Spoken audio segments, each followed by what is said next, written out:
Hello student, देखिए दृश्यम ज्ञान बिंदु जीके जीएस क्लासेस में आपका स्वागत है।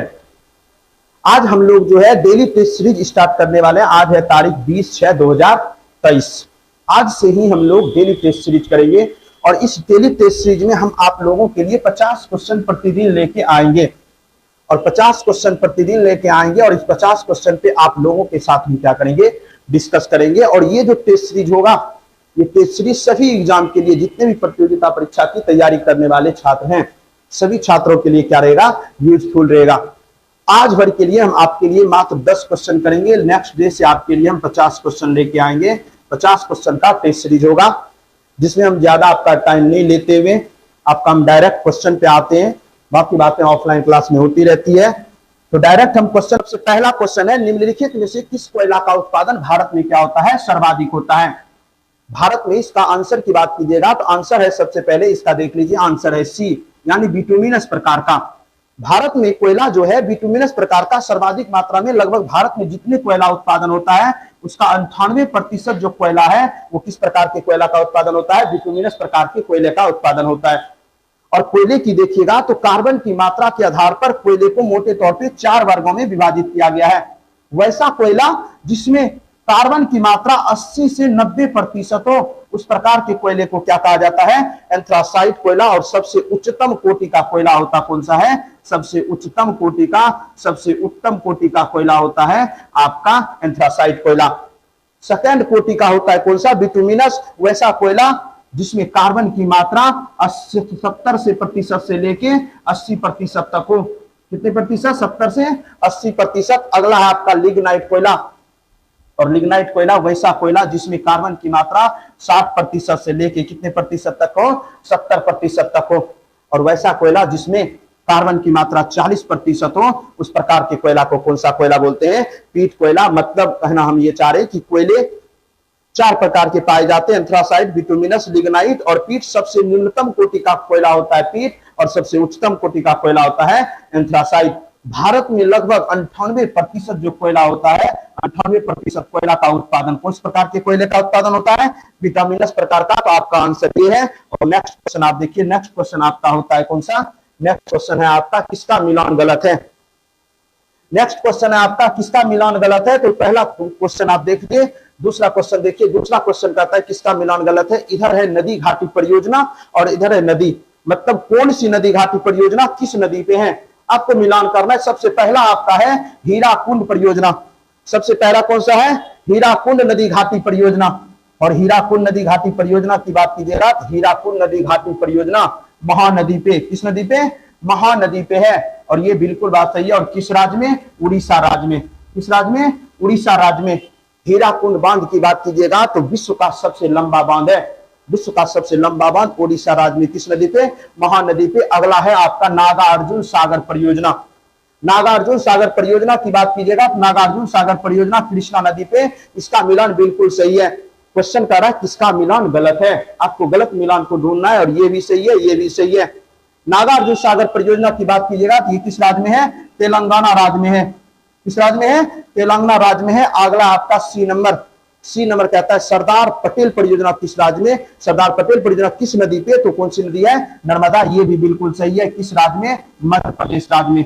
किस राज्य में, मध्य प्रदेश राज्य में, मध्य प्रदेश राज्य में। और इसका भागाध्याय लिखा है कौन सा राज्य, गुजरात राज्य में। मध्य प्रदेश और गुजरात राज्य में। अगला क्वेश्चन है, अगला है डी नंबर, माता टीला परियोजना चिनाब नदी पे, नहीं, माता टीला परियोजना है जो है ये किस नदी पे है, बेतवा नदी पे। किस नदी पे है, बेतवा नदी पे। और ये जो परियोजना है आपका किस राज्य में, उत्तर प्रदेश राज्य में।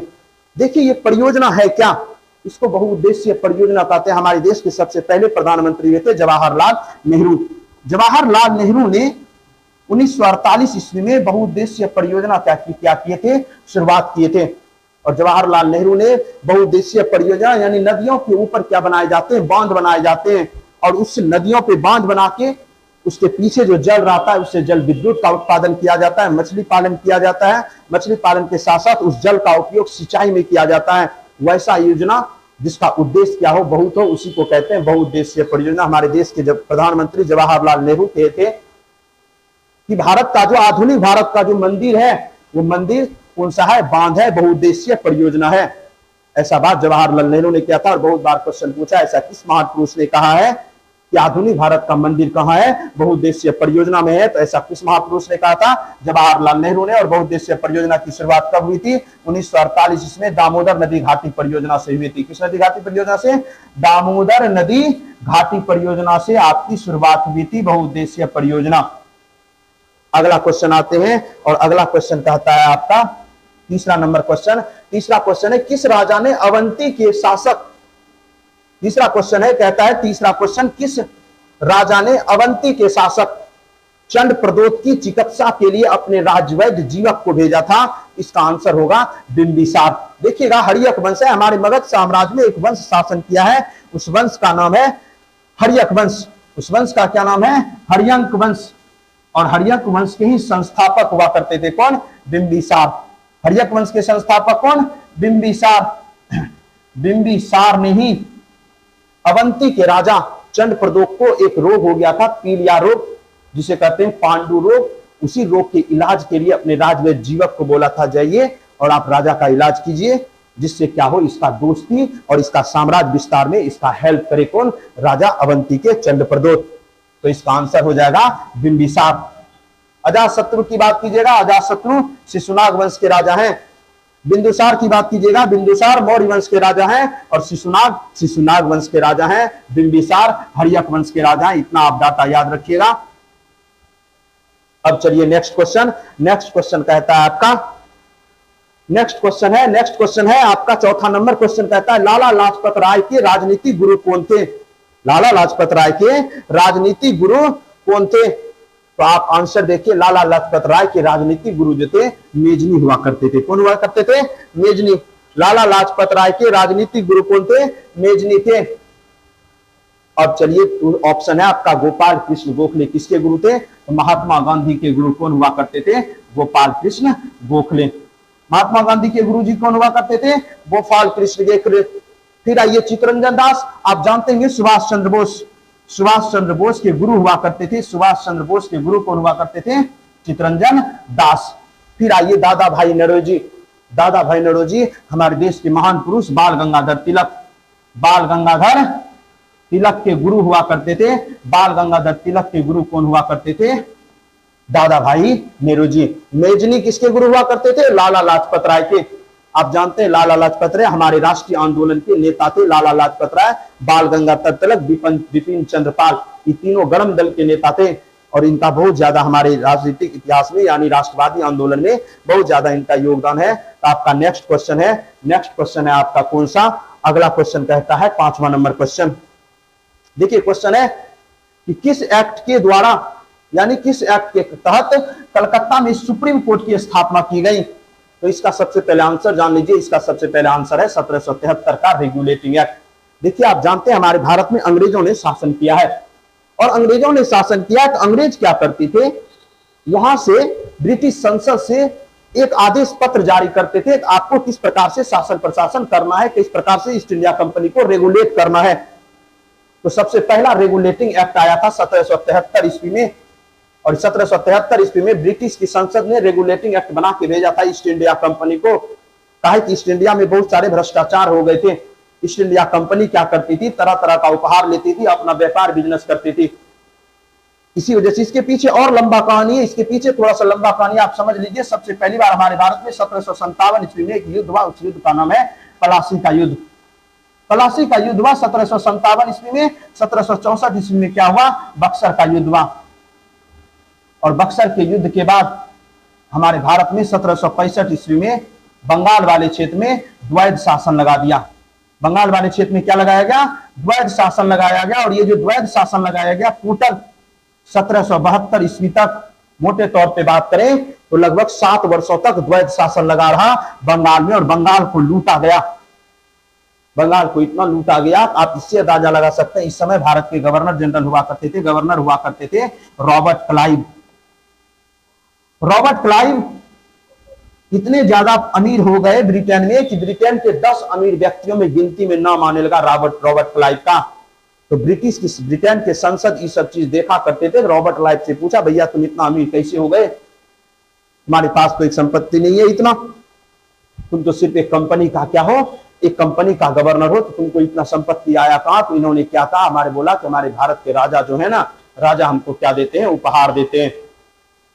इसी वजह से ब्रिटेन की संसद को लगा कि ईस्ट इंडिया कंपनी जो है भारत में सही से शासन कर पा नहीं रही है, वो सही से कंपनी का संचालन कर नहीं पा रही है।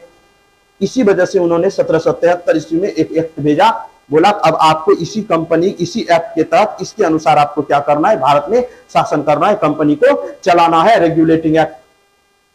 इसीलिए इसको बोलते हैं 1773 का रेगुलेटिंग एक्ट। और इसी एक्ट में लिखा था आप कलकत्ता में क्या कीजिएगा, एक सुप्रीम कोर्ट की स्थापना होगी। और इसी एक्ट के तहत भारत में सबसे पहली बार 1774 ईस्वी में कलकत्ता में सुप्रीम कोर्ट की क्या की गई, स्थापना की गई।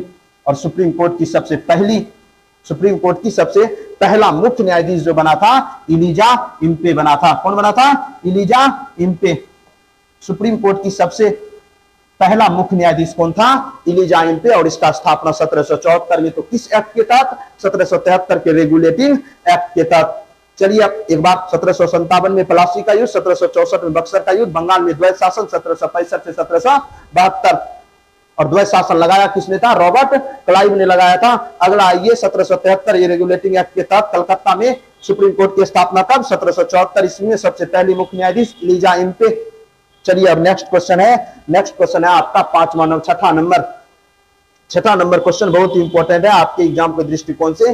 चलिए देखते हैं, कहता है छठा नंबर क्वेश्चन, भारतीय संविधान का कौन सा अनुच्छेद यह कहता है कि किसी व्यक्ति को एक ही अपराध के लिए एक बार से अधिक अभियोजन और दंडित नहीं किया जा सकता है? सीधा इसका थोड़ा अर्थ समझिए। जैसे मान लीजिए कोई व्यक्ति कोई क्राइम किया और क्राइम करने के बाद उसको सजा मिल गया, एक बार सजा मिल गया उसको, तो हमारे भारतीय संविधान का अनुच्छेद 20 कहता है आप उस व्यक्ति को उस क्राइम के लिए दोबारा सजा दे सकते नहीं है। बस यही कहता है ये अनुच्छेद 20। तो इसका आंसर 20 होगा। वही कहता है भारतीय संविधान का कौन सा अनुच्छेद यह कहता है कि किसी व्यक्ति को एक ही अपराध के लिए एक बार से अधिक ज्यादा सजा आप दे सकते नहीं है। अनुच्छेद 20 कहता है, अनुच्छेद 20 मतलब कहना है अपराधों के लिए दोष सिद्धि के संबंध में संरक्षण प्रदान करता है। अगर कोई अपराधी है तो उस अपराधी को आप ज्यादा सजा दे सकते नहीं है, ऐसा कहता है कौन सा अनुच्छेद? अनुच्छेद 20 कहता है। अगला है अनुच्छेद 19। अनुच्छेद 19 जो है स्वतंत्रता के अधिकार की बात करता है। स्वतंत्रता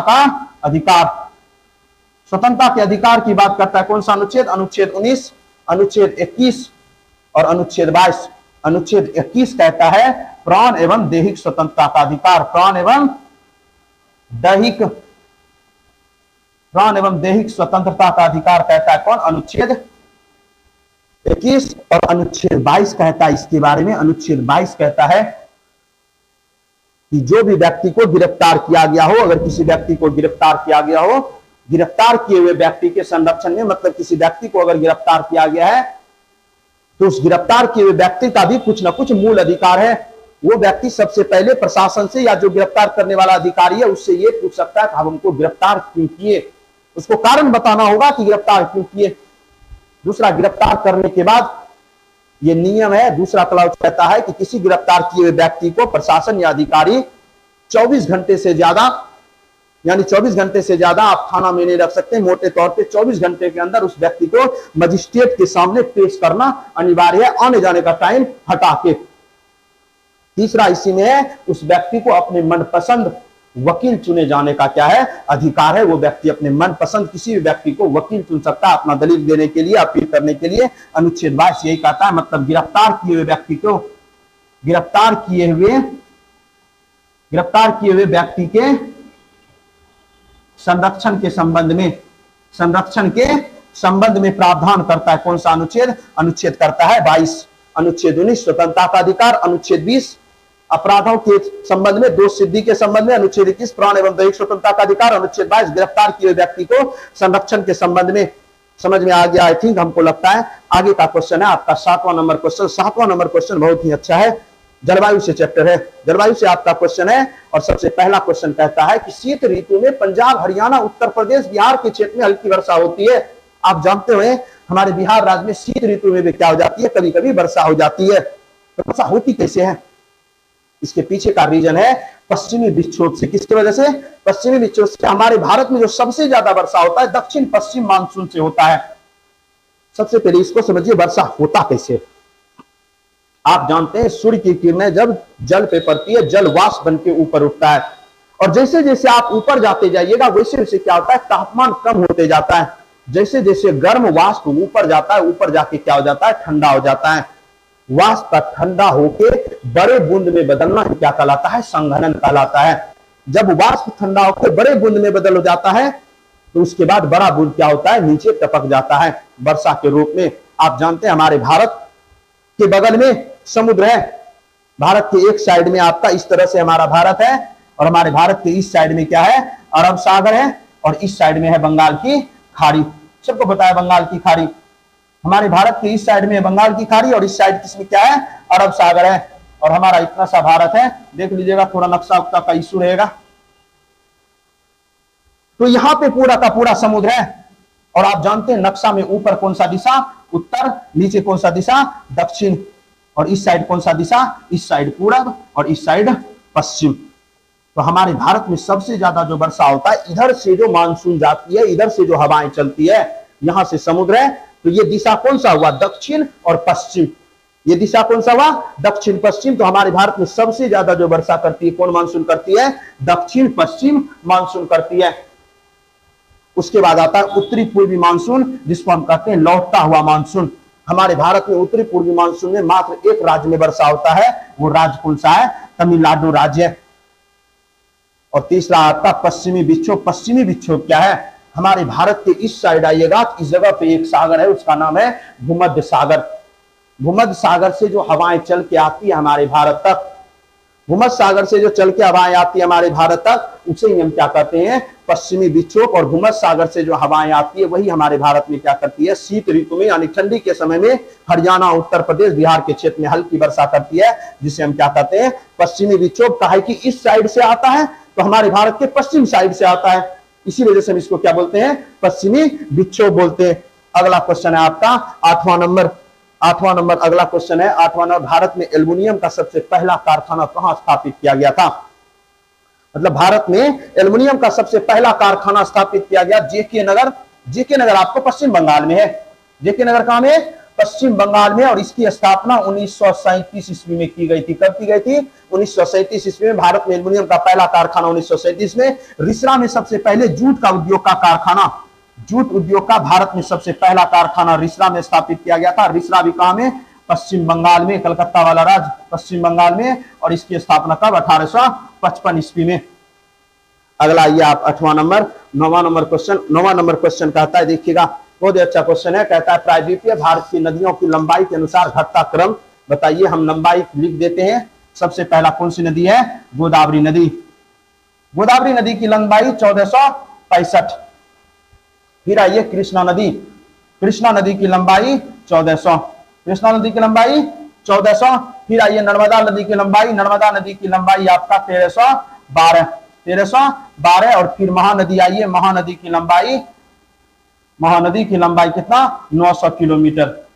अब आप इसका ऑर्डर कर लीजिए, तो सबसे बड़ी गोदावरी, उसके बाद कृष्णा, उसके बाद नर्मदा, उसके बाद महानदी। तो आपका आंसर कौन सा हो जाएगा? सबसे पहला गोदावरी, कृष्णा, उसके बाद नर्मदा, उसके बाद महानदी। तो गोदावरी की लंबाई कितना? 1465। कृष्णा की 1400, नर्मदा की 1312 और महानदी का 900 किलोमीटर। तो प्रायद्वीपीय भारत मतलब हमारे भारत के दक्षिण भारत की ओर जो भी नदियां बहती है उसे क्या कहते हैं? प्रायद्वीपीय भारत। तो अगला क्वेश्चन है आपका 10वां नंबर क्वेश्चन और लास्ट क्वेश्चन है ये। आज के लिए हम सबसे माफी मांगना चाहते हैं, इस वजह से माफी मांगना चाहते हैं, हम आपका वादा पूरा नहीं कर पाए।